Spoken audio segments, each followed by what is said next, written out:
through.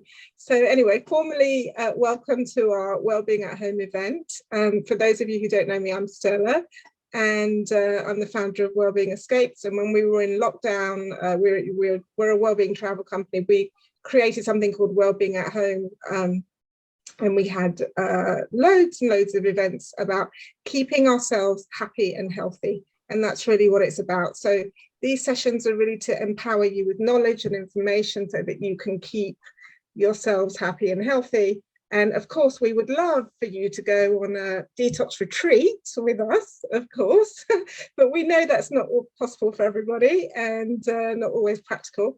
So we try and introduce the tools so that you can do these things at home too. And also, if you have been on a retreat, it's sometimes hard to continue with what you've learned when you're away. So we try and give you as much knowledge as we can when you're back. Now, we do have these events quite frequently, those of you who are new, and we include free events as well. So for example, next week we've got a free Pilates class streaming all the way from Thailand at 10 a.m. So that will be fun.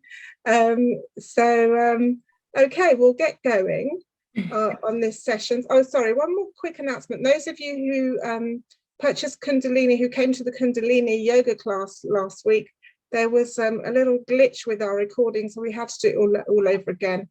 And there's been a bit of a delay with putting it up on our portal. So please bear with us. It should be up in the next couple of days. Okay, let's get going with the lovely Jenya. Jenya, thank you so much for being with us today. I'm very, very grateful for you and your knowledge and your time.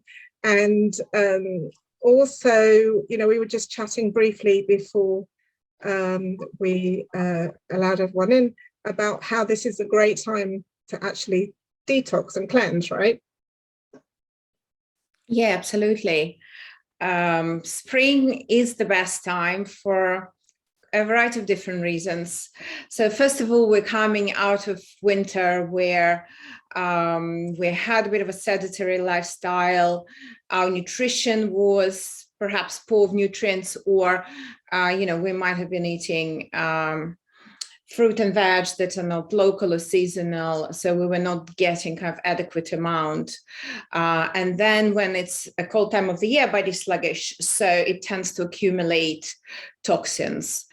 It's not a great time to detox when you are in the middle of winter. You really want your circulation to be kind of more robust. So once it starts to get warm, it's great to lose a couple of extra pounds if anyone's interested in that. Get all of the nutrition that we were missing during winter time. And yeah, and kind of rebalance your lifestyle to be a little bit more active, a little bit more aware of various phytonutrients that are coming out now. Every few weeks we've got something new. There's a lot of herbs you can forage as well. It's great to keep an eye on that. I'm a herbalist, so I work with clients and with a variety of chronic and acute conditions, and I provide them usually with a tincture, which is a combination of different herbs, can be powder or tea.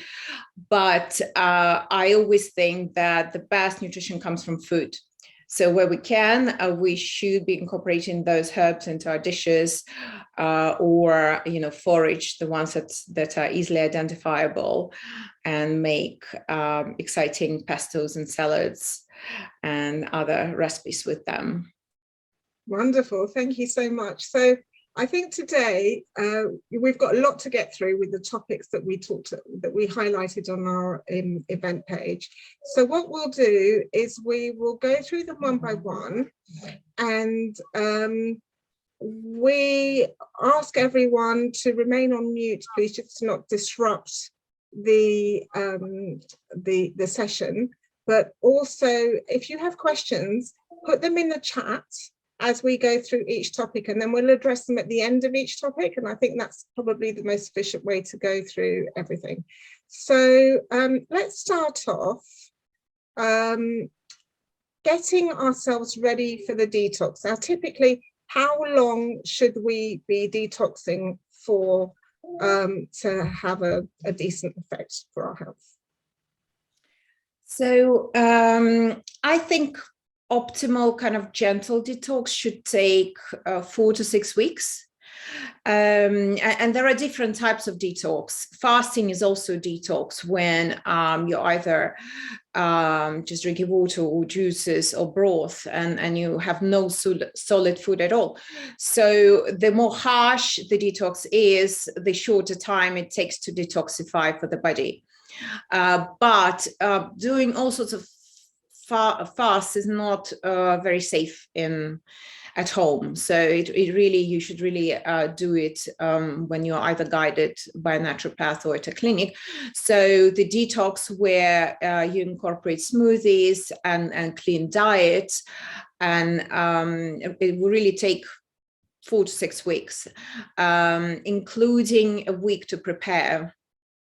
Because to start detox, you really need to go through your cupboard. You need to evaluate if there are any sources of toxicity perhaps in your environment, starting with your cleaning products. Hopefully no one is cooking with Teflon pans, but anything that you might not, that you might have taken for granted. What kind of dry cleaner do you use? It's a great exercise to do anyway in life. What kind of nail varnish and hair products? What kind of water do you drink? It's very important to drink clean water during this time. My preferred method is reverse osmosis purified water. And of course, eating as organic as possible as well. I'm going to stop you as you go along here. So a few things. Let's just drill down on a couple of those things.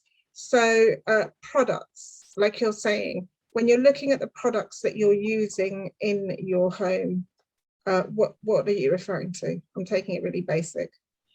Yeah, so anything, cleaning, washing powders, hair shampoos, soaps, beauty products. Also, so I've discovered a few years ago that my inbuilt coffee machine, for example, has plastic parts, right? And we all know to avoid plastic, and of course, well, not even to use microwave, but if we do, not to use plastic in that case. But there's a lot of hidden plastic in our lives, especially if you eat pre-cooked foods, and if you buy some soups in a supermarket that are already in a plastic container.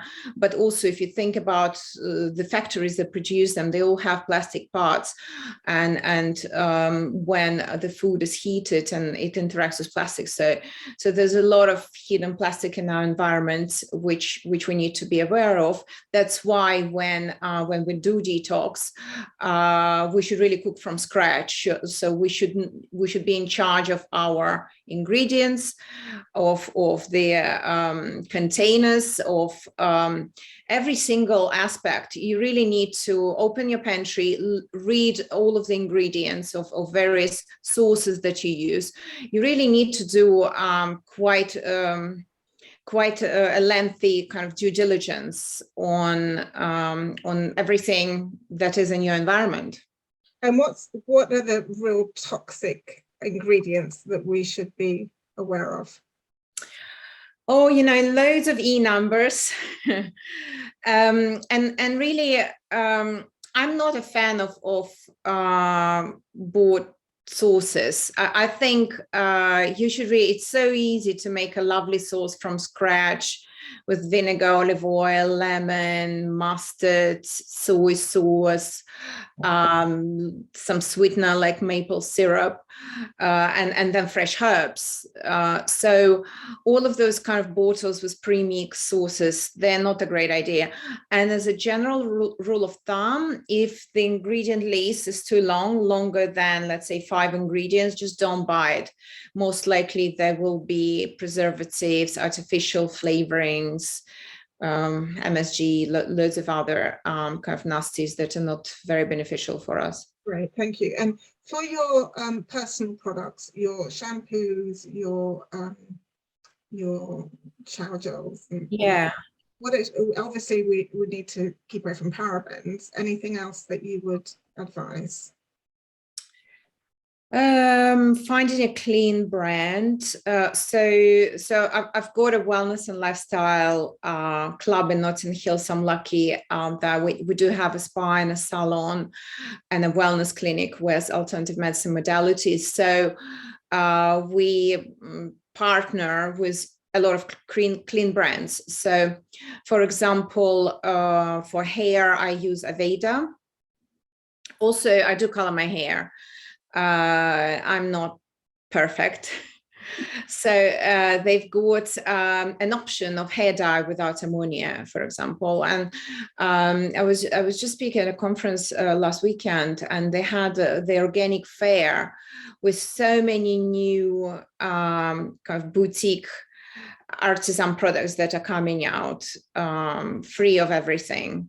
So you really need to do a little bit of research.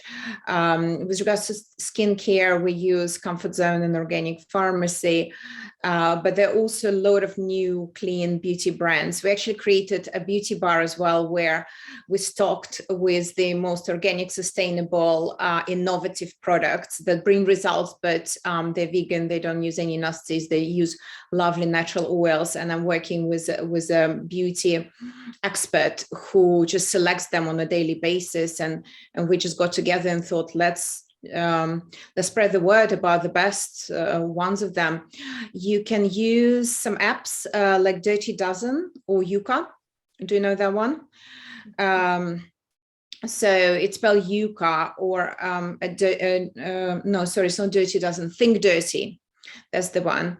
So I use Yuka for a lot of the purchases that I make. You essentially scan a barcode of a beauty product, and then it gives you a rating 0 to 100. So it's kind of a traffic light. How do you spell that? YUKA. Okay, and that's an app. Okay, that's a great thing. Yeah, so literally. Yeah. I brought this up because obviously we can do all the food part and everything else, but if we're still putting toxic products on our bodies, and as you say, it kind of can negate the effect, can't it? So we just have to be aware of the total picture. Now, the other thing you said is the water. Now, I know that because I've investigated reverse osmosis, and I know reverse osmosis is quite an expensive thing to do. And what would you recommend in lieu of that?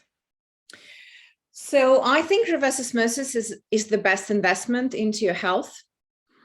So I wouldn't recommend anything else, to be honest. Before I launched the club, I did very lengthy research. Literally, I was traveling with a stick around the world, checking toxicity of water in various countries and continents. And sadly, I found out that London tap water is undrinkable. So it is damaging for health if you drink tap water. It contains heavy metals, volatile chemical compounds, pharmaceuticals, and most of them are not removable by like simplistic filters like Brita. Brita does pretty much nothing. It's not really even worth considering, but all other filters don't do a very good job. Now, reverse osmosis is expensive, and the best systems are about £5,000. But there are also, I guess the range starts from about £600, £700. And you investing, imagine how much money you spend on food, on organic food, or if you get problems from drinking tap water, it will be much more costly to pay the doctors and try and detoxify heavy metals and a few other xenoestrogens. They cause a lot of health issues. So I think it's worth it, and it's an installation for life. There are some. Do you want me to? No, I think you've sent me some of those companies, which I can share with the group later. Yeah. But you said that. I'd like to follow up on that because there are a few companies and some of them are better than others. So I'm just doing a bit of a review. I just want to say a couple of more words about distillers that actually they detoxify or they cleanse the water the most. So you end up with zero of anything in that water. But that water is not best because it kind of binds to minerals in the body. It's empty water. So it starts to kind of take minerals out of your bones. And for this reason, I'm not a fan of that. I'm also not a fan of ionizers. This is the other kind of group of filters that cleanse the water. However, they deliver kind of alkaline water, which is a great idea for our body. Alkaline environment promotes vibrant health, but it's not beneficial when we are eating and we need actually hydrochloric acid to metabolize the food, and also it acts as a barrier for pathogens. So if we're drinking alkaline water all the time, creating alkaline environment in our stomach, this is counterproductive to our digestion. So it's a great idea between meals, but if we have it installed in our house and we drink it all the time, it's not optimal. So that's very good information. Thank you. Most people don't know anything about this. This is really valuable information about the water. And we've had some tips here in chat. Shirley's found something already on Amazon, a countertop reverse osmosis water purifier for about £500. Yeah. Another one that Lisa's given us that. I did have a conversation with my husband about reverse osmosis, and his concern, I'm going to bring it up in case anyone else has this concern, is that it strips everything out of the water. And he said, well, we need all those minerals. So we've had this whole long conversation about it. What's your view on that then? So the more expensive systems will add minerals into the water. And of course, minerals are important, but we can supplement. So all of the nasties, we do have a huge amount of heavy metals in our water supply, sadly. It is a nightmare for every system in the body, and it's very, very difficult to take it out of the body. They're heavy, so they bind to cells. It's a very lengthy, painful process. So I would say that the benefits of using reverse osmosis outweigh the fact that it is not as rich as minerals when compared to natural mineral water, but you can use all sorts of there's a corals that you can put in the water. You can remineralize the water, and of course, if you're taking supplements, you can also do it via supplement form. So if you have the kind of most basic reverse osmosis system, you can then add minerals to your diet, and you can also eat a diet rich with phytonutrients and vegetables and fruit and do it that way. Wonderful. So let's say I agree with your husband. Yeah, you've answered me with all the right information. Thank you. But it's good to know this. There's a question here from Amanda. Will drinking tap water shorten life? That's a very interesting question. Yes, it will. Simply because chemicals create free radicals. So all of those toxins are responsible for aging because of free radicals that destroy cellular integrity. So in this sense, it will shorten life. Well, okay, so you obviously... But taking tap water in Switzerland is no problem at all. Okay. I've tested it. Well. Okay. You said, okay, Amanda, don't worry. Amanda says, how long do I have? I think you've got a while there. So it depends where you are, and you can find out how toxic the water is in your area. Yeah. And by the way, on that note, there are certain toxins that are unavoidable, right? So I live in London. The air is not as pure as it is in the countryside. I said I dye my hair. There's some hidden plastic in my coffee machine. I actually do paint my nails, and even though I use nail varnish, brand called Nailberry, which is kind of free of the main nasties, it's still kind of a toxic product, right?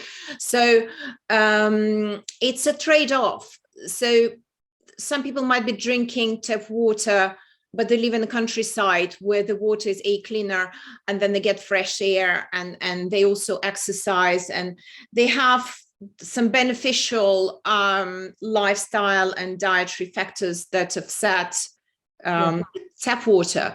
So as long as you're 80% good, 20% bad, then it's as much as we can hope for, and that's actually an optimal way to age gracefully and live healthy life. Yeah, okay, that's great, thank you, that balanced approach. But it's very interesting and important to know about the water and what we're drinking. So that's interesting. Okay, why don't we move on to the next point in our list, which is how do we start detoxing our bowel? Because there's different organs here that we've talked about detoxing. So if we start off with the bowel, what's your approach around that? Yeah. So, I as a naturopath, this is the focal point of my conversations with my patients. And it's interesting that even patients, or let's say clients who are very health savvy, they might sometimes tell me, oh, everything is great with my stool. I go 5 times a week. And then I say, well, if you're not going every day, you're actually constipated. And people don't realize that. And also, of course, we take antibiotics. Our soil is not as rich anymore in various nutrients, and also we sanitize everything, right? So actually, our microbiome is becoming depleted for a lot of these reasons. So so many people suffer from dysbiosis and bloating, and also one of the big reasons behind it is the fact that we're too stressed and we're not eating in a mindful way. So when we eat in a haste, or when we're stressed, or when we are working and not focusing on the process of digestion. By the way, I'm not militant about these things, so I'm going to skip eating in front of the TV, because you can be eating in front of the TV as long as you still acknowledge the food that you're eating, and you take a few seconds to look at the food, absorb its smells, enjoy its colors, and so on, and allow the digestive juices prepare for this ritual of digestion. It's okay. However, when we kind of eat in a haste and while working and are really focusing on the food that we eat, our body becomes kind of depleted and loses its ability to produce sufficient digestive juices. And one of those juices is a hydrochloric acid. And it's really a pandemic of low levels of hydrochloric acid in our society. And as a result, pathogens pass through and create kind of those problems with dysbiosis. So the goal of the gut cleanse is to get rid of the overgrowth of pathogens. For that, if you do have a problem, it's really it's good to talk to a specialist, to a naturopath, to help you reset the microbiome. So if you suffer from kind of severe bloating, cramps, and so on, it is better to get an advice. Having said that, it's also a good idea to just do a colonics as part of the cleanse, and mechanically kind of get rid of the toxic debris and pathogens and so on, and then repopulate with the help of probiotics. So I'm going to give you one hack for the colonics. So essentially colonics involve involves cleansing the bowel, and it's especially good for kind of the folds of the colon where the mucus and the toxins and the pathogens kind of are stuck. And sometimes, the stool passes and we're never able to actually get into those folds properly and properly cleanse it.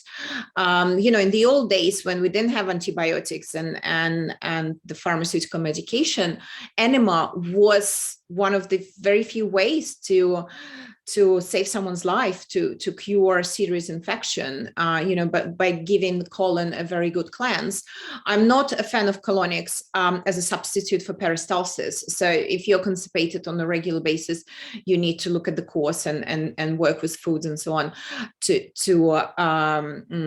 reset your gut. However, during detox, it's very beneficial to get rid, because when you are detoxifying, your body will start releasing toxins into your bloodstream. So toxins usually are stored in our fat cells. So, and when you detoxify, whether you want it or not, you most likely are going to lose weight. And so when these fat cells shrink, they release the toxins into the bloodstream, and you can get actually quite sick. It's called the healing crisis. So it depends on how toxic you are, right? That's why also having 1 week of preparation is a good idea, where you don't go too crazy with your with alcohol and heavier foods and fried, processed, and so on. So you kind of gently ease into it, so that when you start detox, there's no kind of huge spike of toxins in your bloodstream and in your lymph, giving you headaches, kind of flu-like symptoms, and so on. So for this reason, because you are going to actually, to begin with, have raised levels of toxins in your blood, it's very important there are no toxins sitting in your colon, and you get rid of as many as most amount of toxins that you can with the help of colonics. So my hack was, if we are a little bit congested, and during the detox, you can't be constipated. If you can't go every day, you should take laxatives, because you really have to, you're releasing those toxins, you really have to keep everything moving. So however, if we are a little bit congested, we go for colonics, it can't quite get through to the beginning of your large intestine. It might be kind of fighting with some congestion lower down. So my preferred way is actually to take a laxative and evacuate before, and then you will get this proper cleanse, and also it will be less painful. And I would say much more effective. Otherwise, they also recommend a course of 3 colonics that you do every day during the first week. But having a laxative and then having this 1 colonic will save you a bit of money, and it's a pretty effective way. Most of heavy metals are actually in the folds of our colon, so it's also good for that. Yeah, okay, there's couple of questions on this. Firstly, do you recommend, with or without detoxing, that people should do an annual colonic? Colonics are generally part of the detox packages that we sell through for our, when people go away to do a detox. A lot of people, I've heard a lot of people say this, and I used to have this view that, oh, why do you need a colonic? Your body can naturally, expel what your body naturally detoxifies. But I think you've explained through all the external pathogens and everything else that comes in, that we've overloaded ourselves, right? Yeah. It's like, you clean your house every week, right? Yeah. But couple of times a year, you do a proper kind of spring clean or whatever time of the year happens. That's because when you clean your house every week, there'll still be something in the corners, something you didn't have time for. There'll still be those places that will be neglected. It's a little bit like that with our colon. I wouldn't say it's absolutely critical. I just say it's a good idea. And the reason we need to detox, again, we are, I guess majority are from London or from the UK, right? If you lived in a tropical island with fresh air, with a lot of fruit and veg all year round, everything seasonal, nutrient rich, you're eating lots of fiber. Fiber kind of sweeps through your colon, so it's a very good idea. So it is a kind of a cleanse if you eat a lot of fiber. So if you lived in that environment, I would tell you that maybe you don't need a colonic, maybe you don't even need to detox, because we have more toxins that our body has capacity to detoxify, that come from the environment, water, food, all our things that I explained about. So sadly, we actually do have to detoxify, not to let those toxins accumulate to the level where it becomes challenging for health. Right. Okay. Some other questions in chat.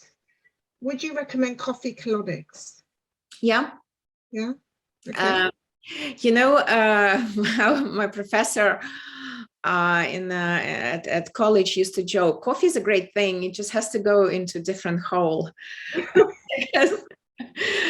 Coffee is actually not so bad if you can metabolize it well, and 1 cup of coffee wouldn't hurt anyone, unless you have adrenal fatigue or you have a kind of genetic inability to effectively detoxify. But when coffee goes into colon, it basically gets into the bloodstream and cleanses our liver on a very deep level, and it can go, so when you do it can be added to a regular colonic, so you keep it for maybe 10 minutes, and during that time it can go around and can pass through the liver about 3 times. Yeah. So it's a great detoxifier for the liver. Okay. The other question, I will answer the other question. Lisa, is there a good place to go to have a colonic? Yes, at Jamia's club, Cloud 12. They do colonics there. They've got a great machine. They've got a great facilitator, practitioner who can do that, right? Yeah, I can tell you, it is really important which practitioner you're going to use. So Victoria's amazing. She's been doing it for over 20 years. And what I love about her approach, she's like a colon whisperer. She does it very, very gently, because those practitioners that are quite kind of vigorous with it, they can send colon into shock, and it will kind of shut down, and it will stop releasing and stop kind of supporting this protocol. So it's very important that it's done gently, and it's important to use practitioner that works with your body and listens to your body and knows when to stop. Yeah. Okay. So either go on recommendation, someone's recommended. Yeah. Cloud 12.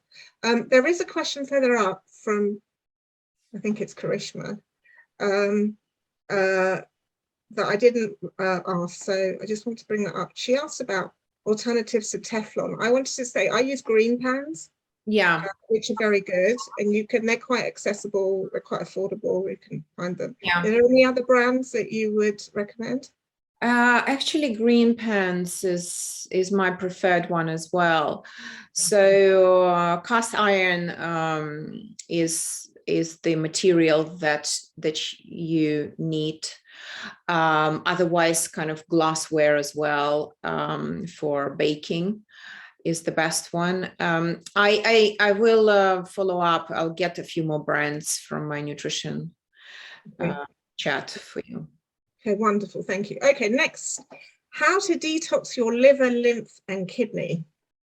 Okay, so yeah, when we think about detox, there are quite a few organs involved. It's not just our colon, it's our liver, lymph, kidneys, so it's our skin, it's our lungs as well. Also, mental detox is very important. If we have time, I'll talk about that. The best way is to detox with the help of herbs. And I would recommend a combination of liver, lymph, kidney herbs. So if we're talking about liver, these herbs can be actually added to your diet. So it needs to be something bitter. Bitter stimulates bile production and kind of cleanses the liver that way. In the Western diet, we don't have as many, but rocket, chicory, radish, cabbage, also mildly bitter. These are the good ones. I actually created a bitter vinegar, which I really love. It has artichoke leaf, which is such a good liver detoxifier. You might have heard also of dandelion. Actually, if you grow dandelions in your garden, dandelion leaf is detoxifying for kidneys and lymph. So it's an excellent diuretic. And then dandelion root is a liver herb that will support liver detoxification. You can add a few other things into your diet. Milk thistle. You can buy it in seeds and add it into salads. What else we have? Well, there are lots of Chinese herbs. So they usually would come in a tincture form or in a tea form. Andrographis, Schisandra is an excellent liver herb. It's actually a berry, so you can buy it as a powder, Schisandra berry, and add it into your smoothies. How do you spell that? Schisandra, so Schisandra.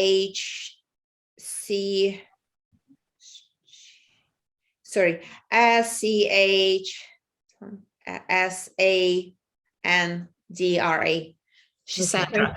That's actually, I mean, if you follow me on Jenny Di Piero, there's a liver post that I made just a few weeks ago. So you'll find the whole list of liver herbs to support you. But this is something that you can add into a diet and detox in that way. Also, there's an excellent herb which is growing right now called nettle. So you all know this one. It comes out in the best time of the year to support us all. It has most of minerals and vitamins, and which is so great, for our bodies after they've been a bit depleted after winter. It's also a natural antihistamine. Those of us who have seasonal allergies, it's great to have nettle infusion, or it's pretty easy. I mean, it does sting you, so you need to use gloves, but otherwise you can just blanch it with hot water and create a pesto. You don't even need to boil it for too long. So you can create a pesto, you can add it into soups, you can make an infusion.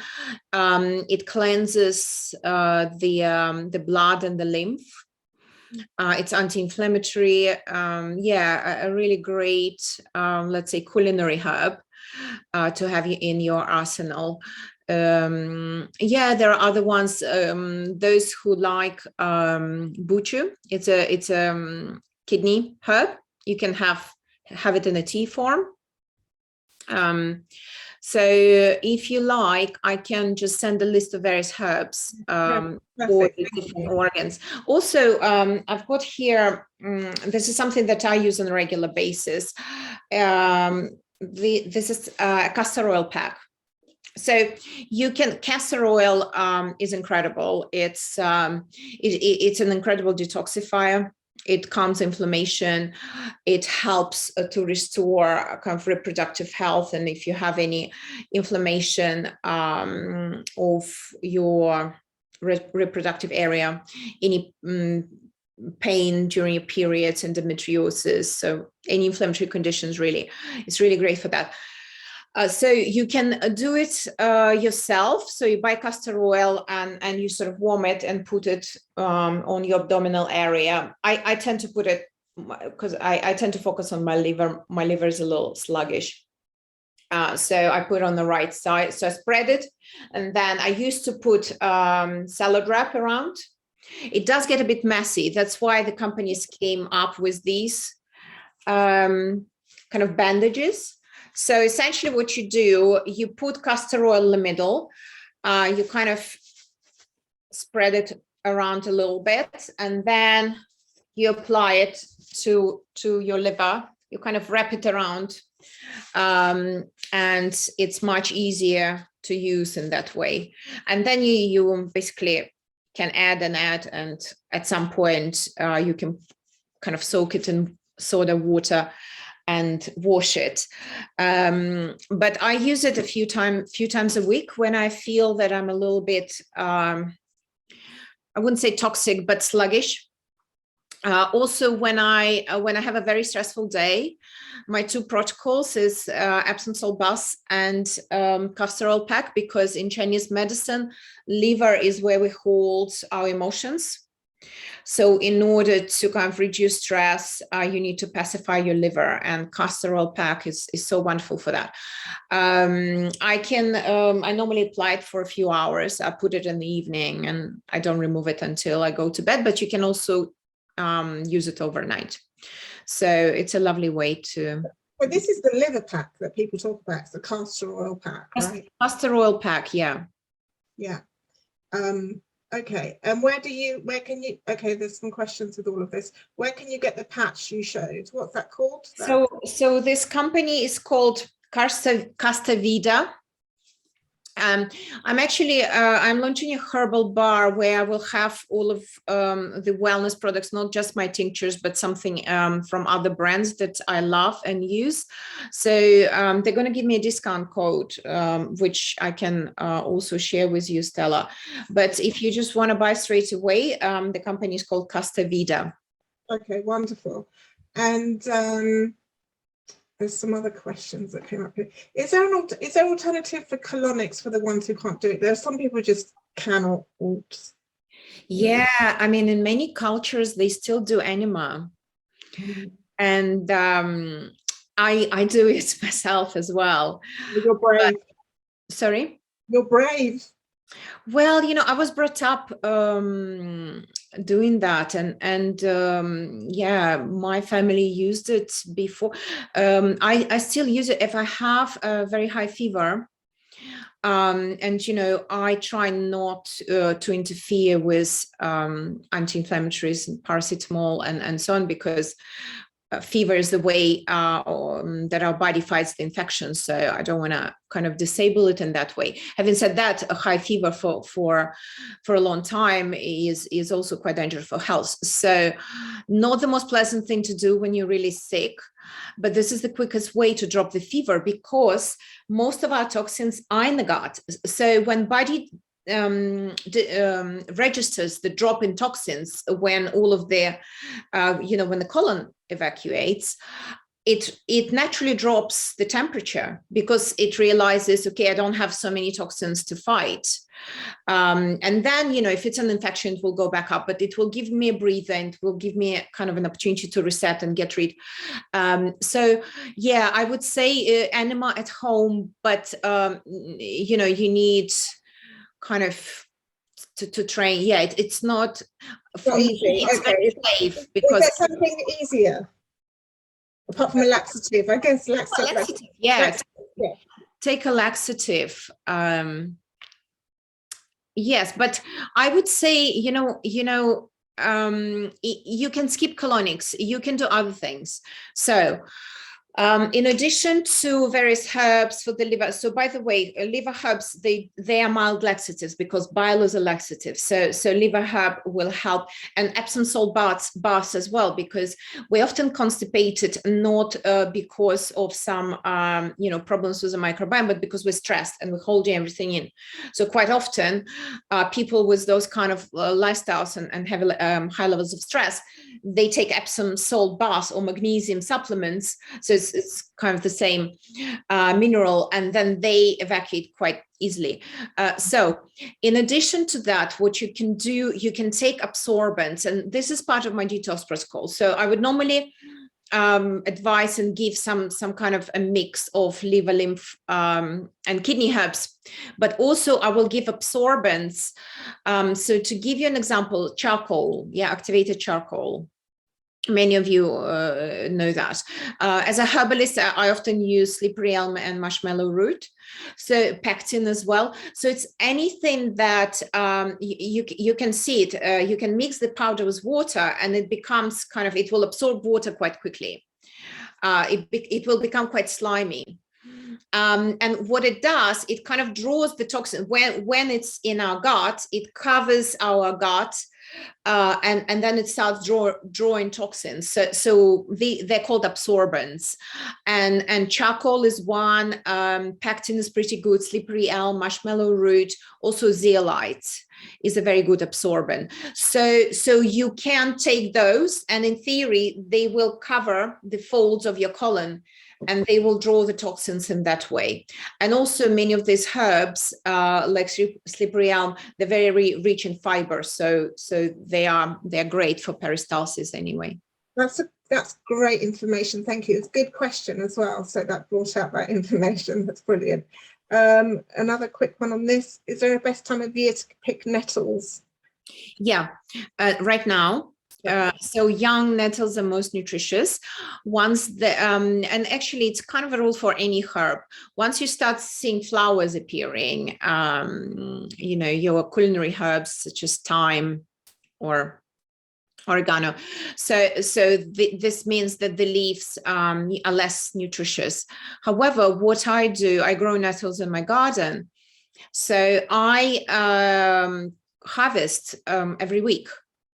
So essentially, I never let them overgrow.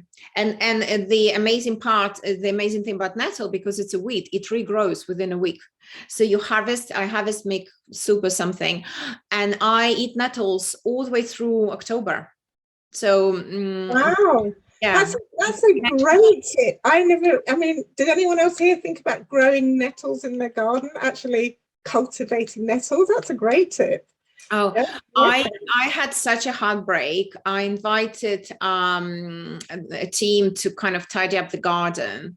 And before I had time to brief them, they took all of my nettles out. I was in tears. Weeds, yeah, the traditional weeds.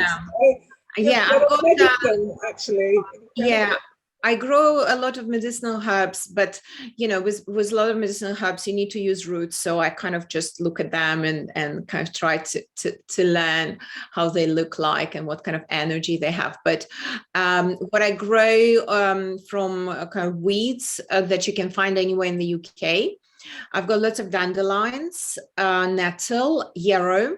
Yarrow is amazing, anti-inflammatory. It's actually also a good detoxifier. And wild garlic, which is so tasty and great for the immune system. And the time for wild garlic is now. Yeah, you can find it in Hampstead Heath a little bit. Well, I guess you need to be careful and keep it away from dog trails. Yeah. Okay, so we have talked about detoxing the liver, lymph, and kidney. So I'm gonna jump to the diet actually, and then we'll come back to the skin. So which foods should we include and exclude? And I do have a chart from Jania, which I will send to you all as well separately. Bear with us next week. I'll send that, or I'll post it on the forum actually, but I'll let you know how I'm going to send it. But let's go through that. Yeah, can I just wanted to show one more product, if that's okay. Sure. Because this, I love this brand called Hey You, and they've got the Tupper. We know Katie Brindle. She's been on our. Great. So this is on top of everything else, it's a great lymph detoxifier. So it moves your lymph, very pleasant. Okay, so diet, and you can refer to the list. It's long, but also the yes list is long. So don't think that if you are going to do a detox, you have to give up everything you love and you're going to be pretty miserable. It's actually not that. And also quite often, if yes foods is something that you didn't usually cook with, it's a great way to add diversity into your diet. Because above all, fiber is important. Of course, it feeds your gut. They say that we all need to eat 1 kilo of dirt during our lifetime. So if you work with soil, or you've got pets and so on, that will add to very strong immune system and diverse microbiome.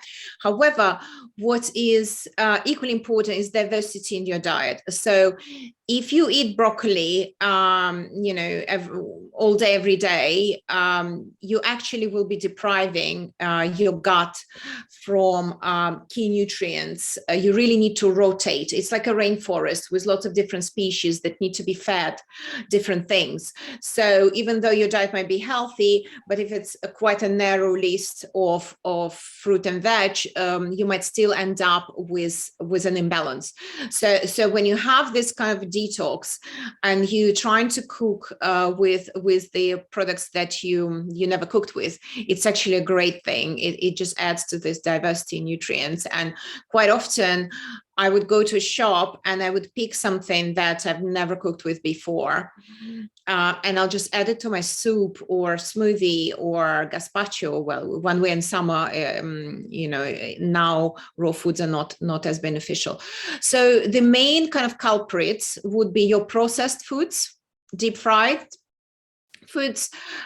Gluten is not beneficial for the gut, even if you don't have a gluten allergy. It is pro-inflammatory, and it is linked to leaky gut conditions. So if you don't have sensitivity outside of detox, you can absolutely have it, a few times a week. Something like sourdough, which is already a little bit fermented, so gluten is more digestible. So gluten, you need to exclude. You need to exclude, well, anything white, all the white carbs, right? So and dairy as well. So dairy is mucus forming. Also, of course, if it's not organic, it will have hormones and other pharmaceuticals. So it's not a clean product. You should try to eat as organic as possible. Quite often with my first-time clients, we do an elimination diet. And so they would know which products are safe for them. And so their yes list is longer. However, it's recommended to also exclude some of the allergens, for example, nightshade family, which is our peppers, potatoes, tomatoes, because they are sometimes responsible for allergic reactions in the body. So if you don't know, you don't want anything aggravating, and you don't want kind of excessive inflammation in your body. That's why you try to eat the cleanest, the simplest. So what's allowed are your vegetables, most fruit. You can eat pulses. Of course, with pulses, again, depends on your sensitivities, but you do need to soak them, and you do need to cook them for a very long time. There's a reason why Indians cook dal for 24 hours. It's to kind of deactivate those lectins that can cause problems in our body. So you can eat organic fish, you can eat some lean meat, you can use some condiments such as olive oil or balsamic vinegar. You can have natural sugars as well. So something like a natural jam, I'm normally okay with that, as long as you don't eat anything in excess. During your detox, you should not be eating huge portions anyway, because the point of detox is to finish the process of digestion as quickly as possible so that your body can switch into the detox mode. So while our body is digesting, this is its primary kind of task. And then it doesn't have time. If we're eating all the time, I'm actually not a fan of snacking. It's also, if you have problems with your gut, you should not be snacking, because there should be about 2 hours break between your meals, so that there is a sweeping action called migrating motor complex that kind of sweeps through your digestive tract and pushes all the toxins and everything further down and out of your gut.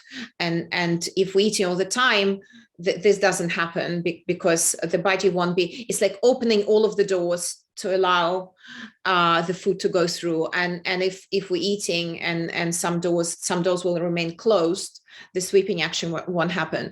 But the point I was making is that the easiest process for us to quickly kind of digest is by creating smoothies or kind of blended preparations. That's why part of detox involves liquid meals or blended meals in the morning and then in the evening.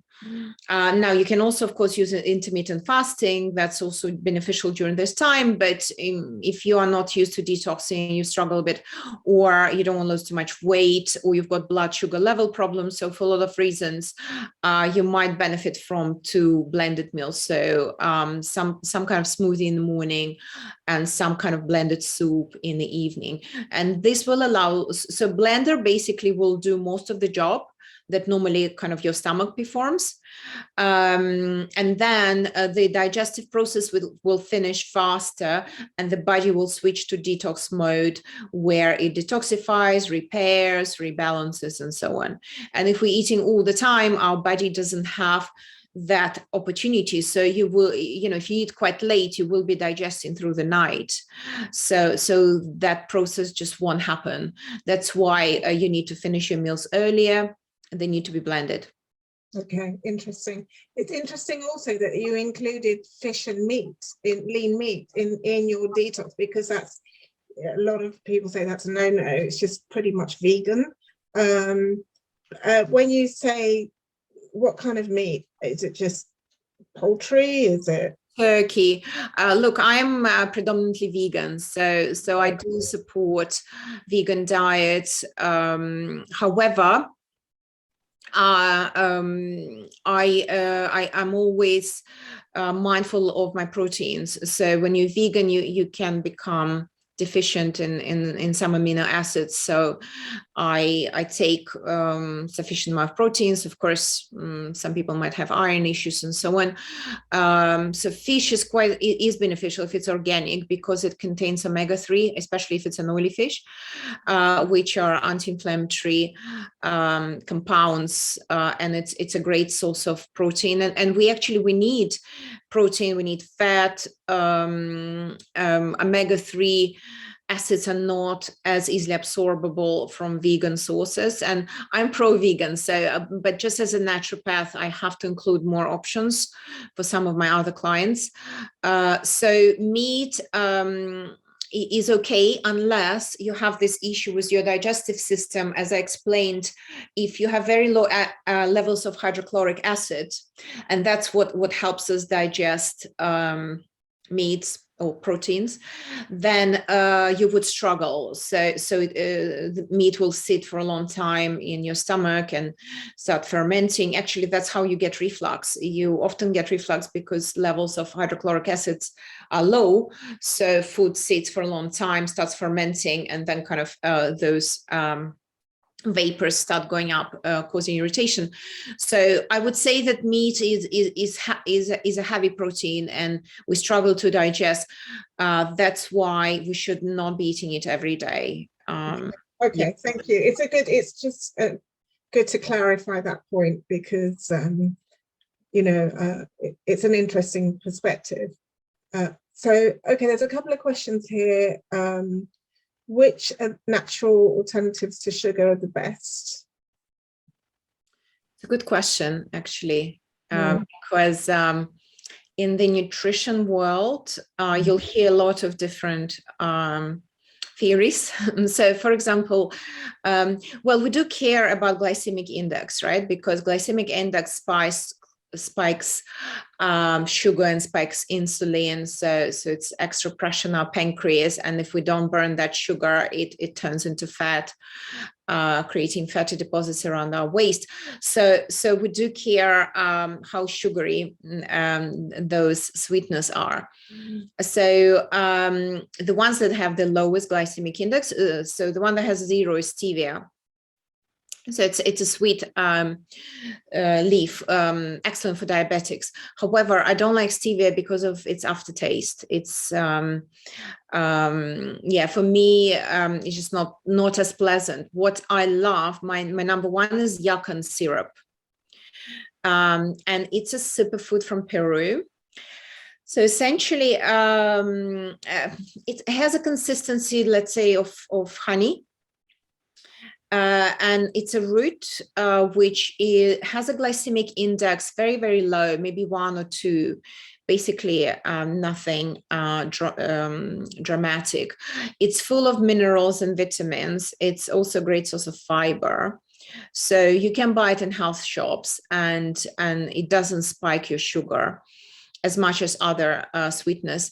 I'm not a huge fan of agave because it's processed, but its glycemic index is 15 plus or minus.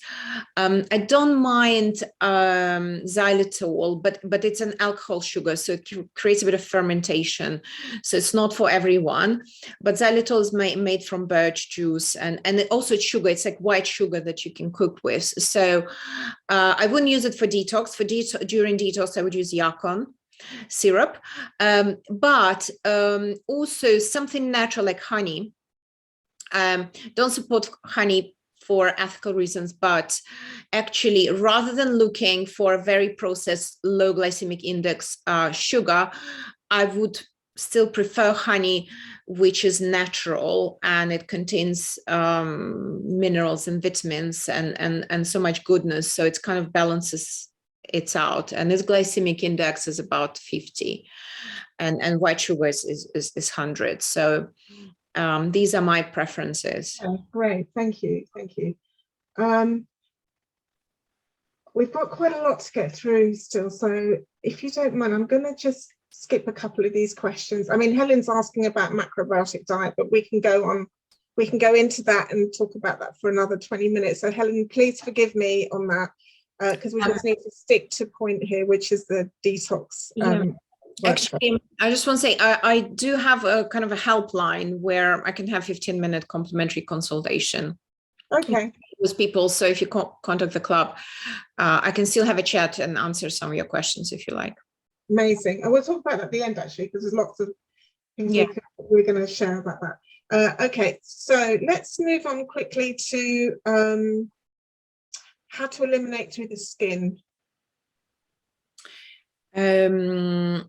By sweating, via sauna.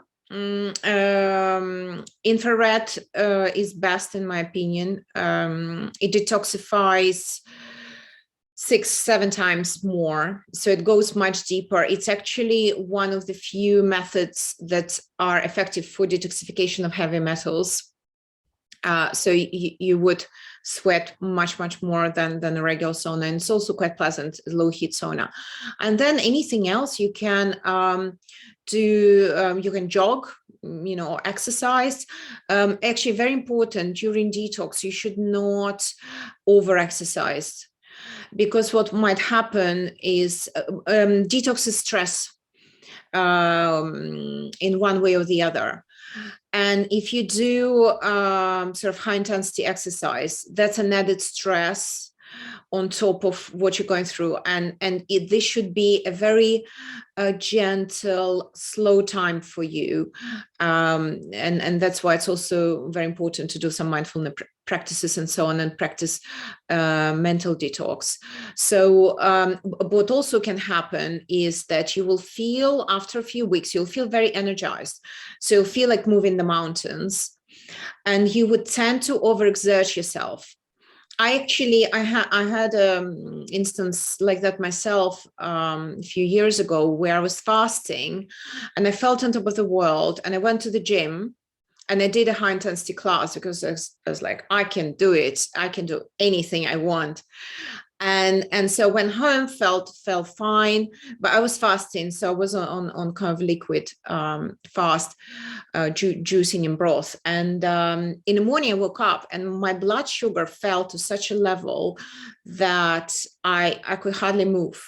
I barely managed to go down the stairs and put a bit of sugar in my mouth. So my blood sugar dropped to such an extent because I burnt it via exercise. And that was quite a dangerous moment. So you should not overexert yourself. It's a gentle time to look after your body, to be gentle to yourself. And light exercise is good, but leave it at that. Okay, so a little bit of sweating with some gentle exercise, ideally the sweat through. And how about body brushing? Because I know you're a big fan of that too, right? Yeah, to be honest, I used to do it, but I replaced it with Tepper. With the Because, tapper. Okay, so yeah, that tapper. So so because yeah, Katie Brindle came on for us and talked us through her products. I've got one of those tappers too, and I use it a lot. So that has the same benefit as yes. So you need, body brushing. yeah, so there are a few ways to stimulate the lymph because it just doesn't move on itself. If you're lying down doing nothing, lymph is stagnant. So you need to sort of wake it up. One way to do it is jumping and jogging. So this kind of trampoline kind of action. Another way is contrast showers, hot and cold, which kind of create that movement in the body. Tapping is another way. Dry skin brushing. Massage is another way, light massage, right? A lymph drainage massage. Dry skin brushing is beneficial for other reasons. It does remove dead cells, and if people have cellulite, it does help to renew the cells, but also you can do scrub. I don't like it. I don't have time for it. Tepper is much more pleasant. And also, there are added benefits to Tepper. It wakes, I always do it kind of on my neck and my head to wake up my brain. Musculoskeletal, if you have any sort of tight muscles, it helps. So there are many more benefits to it. And then it moves the lymph. So it's like all in one for me. It's a great product. I use it a lot with my upper back when I'm sitting a lot at the computer to get things moving, because it really is good. So, okay, there's a question here from Pam. So Pam has a pelvic fracture right now, and she's saying if she starts detoxing, is it going to just put too much stress on her body? Should she wait till she's healed before she starts? Yeah, I would say so. You can also do detox in summer. That's totally fine. Basically, any warm time of the year is beneficial. You can also do winter detox, but in a very different way to spring and summer. So one time when you should not do detox when you are depleted. So if you're spent, this is like a condition called spent, where you have no energy when you are seriously unwell, because it does get a bit worse before it gets better, and your body might not have vitality and capacity to heal you if it's already dealing with lots of other things. And of course, when you're chronically fatigued, you just don't have that energy to get through detox. So unfortunately you can't do it. So I would say it depends on on how serious is the condition. Also, if you're on any medication, that's actually a little bit toxic for the body. So it's better to finish all the medication. Of course, if there's some medication that you can't stop, then you can continue. That's also fine. Yeah, so I would say it's better to heal first, and then we need to be a little stronger to actually deal with this process. It's a change for the body, and you need energy for that. Okay, so let's wrap it up. Well, actually, there's before we wrap it up, there's a couple of things. The sleep and rest during the cleanse and the detoxification of the mind, because that you put a lot of emphasis on that, right? Yeah. I find it so hard to detox in an urban environment. I actually created my clinic so that we can give people this support network between their visits to retreats.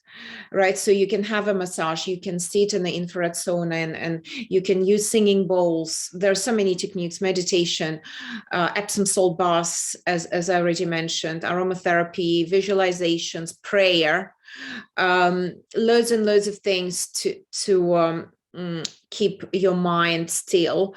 However, I do find the reason people go to retreats, I would go to retreat, even though I know these principles, in theory, I know how to detox, but I find it challenging to switch off.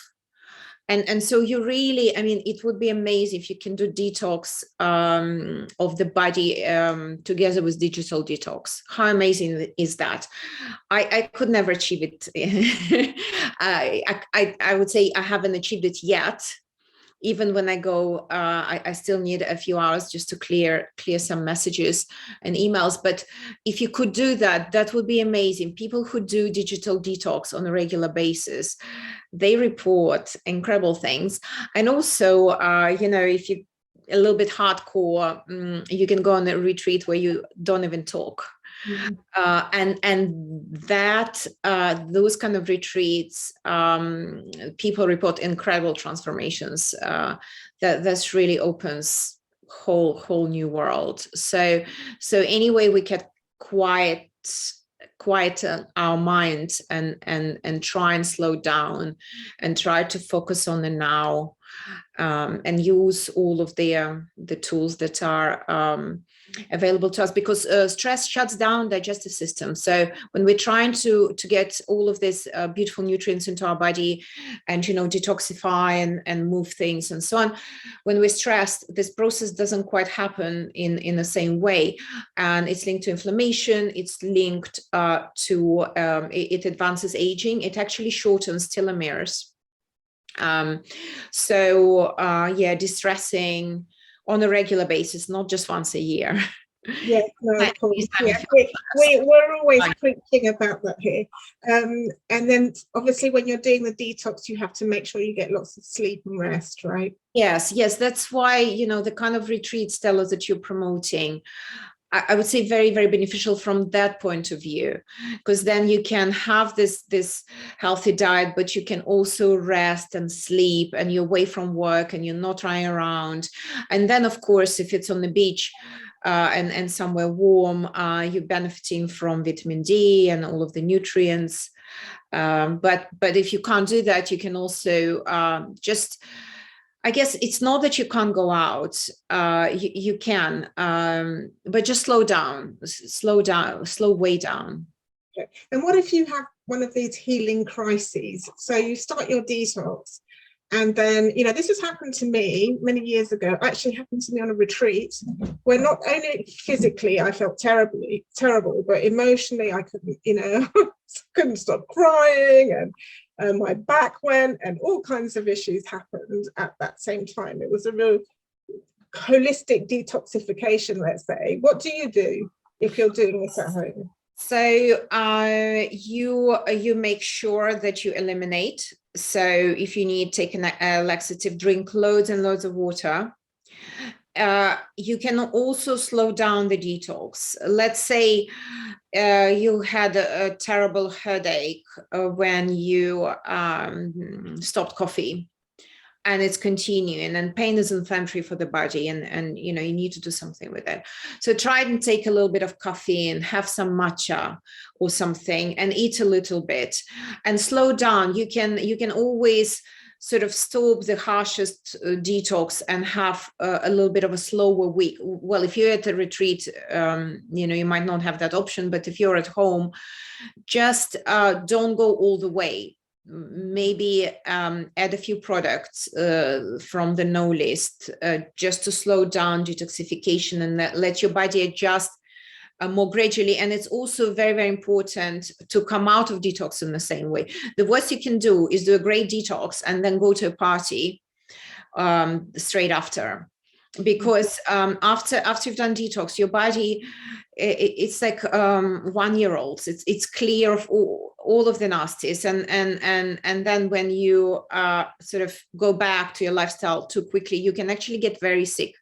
You can do a lot of damage to your organs by coming out of detox, and this is one of the biggest mistakes. I've done that in my earlier years, and it's better not to do any detox because you have wasted your time. Yeah, so ease out of the detox gently. It's interesting, we say this just on the note about retreats. If you go to a retreat, the good retreat should also manage you well. If you go into this healing crisis, they shouldn't just let you suffer. So that's a point there. And colonics is something that can colonics can do that. So literally eliminating, shifting, taking absorbance, right? Because when you have loads of toxins in your, take lots of charcoal, let it absorb all of the toxins and get it out from the body. Okay, that's great. And even mentally as well, and emotionally, maybe have a massage or something gentle to really help you. Massage is detoxifying. It soothes your nervous system, but also it moves the lymph, and it does get rid of, and go to the sauna, do all of those things we discussed to get. Okay, so there's another few questions here, and then we'll wrap it up. So what about taking supplements when detoxing? Yeah, absolutely, great. Some of them more detoxifying than others, but basically what are we trying to do in order to get to the optimal state of health? We are removing all of the nasties, everything that's in the way, and we're adding all of the core factors that make all of these processes more potent. And that's how we would cure any disease, really. And so anything you have from those core factors that are beneficial for you, minerals, vitamins, trace elements, and so on, you can absolutely continue. Okay, great. And then last question here, obviously throughout the pandemic, we've been told to sanitize our hands with alcohol gel. And a lot of us have taken that on as kind of a regular behavior. What other products can we use to remove the alcohol, let's say, less toxic? Well, maybe I'll say something controversial. I don't sanitize ever, because I believe that sanitizing weakens our resilience to infections. It's like having an army that never ever fought a war. They're like polishing their weapons, sitting there, and then the enemy invades. And, you know, imagine how that's going to go. While they have an opportunity to try to kind of have a go a little bit here and there, that's then the bigger war will be better fought, in my opinion. But I understand that you know, there are at-risk people and so on. So I'm gonna send you a recipe of a natural sanitizer, so you can make it at home and use it that way if you like. You're an absolute star. Yeah, sorry, I said you're an absolute star. All these lovely recipes and things. I think here, Jenya has kindly offered a discount for our people who are on the workshop and our subscribers to have a consultation with you, right? So, but firstly, let's just say you do offer these 15 minutes for free. Yeah. Yes, you know, I got into this in order to support the biggest number of people possible, and I want to make it accessible for everyone. And of course, as a naturopath, I normally speak to someone for about 90 minutes to really get to the cause of the condition and so on. But there are cases where a quick advice might go a long way, and that's why also I created a retail range of tinctures where, while we all are individual and we need personalized approach, but sometimes, you know, we just need to reduce stress a little bit, or prevent from infections, or boost our mood a little bit, and sometimes this kind of quick fixes help us get through life. So I'm very happy to have. Yeah, that's great. But I think the 15 minutes also is a nice way for people to have an initial chat with you to see if they want to then come and do a local consultation. And Jenny has offered 20% off her consultations for us, which is wonderful. Thank you. And also 10% on any treatments that you can have at Cloud 12 if you're in London and you want to go to her club in Notting Hill, and all these lovely treatments that she does. I'm going to post all this on the forum, but also on our Facebook group, our closed user group Facebook group. So please join that. I always put a link on the newsletters that go out. So join that, because we'll put the code that you need to access when you're booking. And on that note, Jenya, you said also that you have created these tinctures. Are they available to buy on the Cloud 12 website? Yeah, so there is a herbal products tab on our website, and you can also call the club. So we are happy to give a bit of advice and support you. Yeah, and I love that, those vinegars that you do. I've got to say, I'm actually quite addicted to Jenya's vinegar with the artichoke, because it's absolutely delicious, amazing. So treat yourself to some of that. It's fantastic to put on salads. I love it. Okay, so what we'll do, all these lovely things that you're going to give us, we're going to either put them on the forum, put them in the Facebook group. And is there anything else that you would like to share, Jenya, before we wrap it up? No, well, apart from the fact that I enjoyed our conversation so much. I always enjoy our conversation, but it's lovely when it's on Zoom and I can see the reaction from our lovely group of people. I can see you smiling or nodding or participating in the discussion, and that's incredible. And thank you so much. It really was such an enjoyable talk for me. No, thank you so much for being with us. And we do have a lovely group of people sharing things that they found. Shirley, you're a researcher, amazing. You're 20% of green pans right now, reverse osmosis filter, fantastic. But it is, you are very inspiring, and you have so much knowledge in your head. You must be tapping your head a lot. I don't know, because there's just so much there. So everyone's got talking all my life. It's ridiculous. No, it's I'll always be a student. Oh, it's wonderful. It's wonderful that you can share this with us. Thank you so much. It's brilliant. I absolutely loved it. And yeah, we'll be in touch with all the bits and bobs. I'll probably email everyone with the food elimination extra, but then everything else we'll put on the Facebook group and then on the forum. If you're new to us, if you sign up to our Wellbeing at Home website, we have a forum area which we haven't actually kept up to date recently, but we're going to start putting stuff on there now, including all of this great information we're going to get from Jenya. Have a wonderful rest of the weekend. Jenya, big love to you. Thank you for everything, and see you all soon. I'll send something out during the week for our Pilates class from Thailand. That'll be fun. And see you soon, and lots of love. Take care. Bye bye. Bye. Bye. Bye.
As she jam packs these sessions, so I'm sure we're going to have lots to get.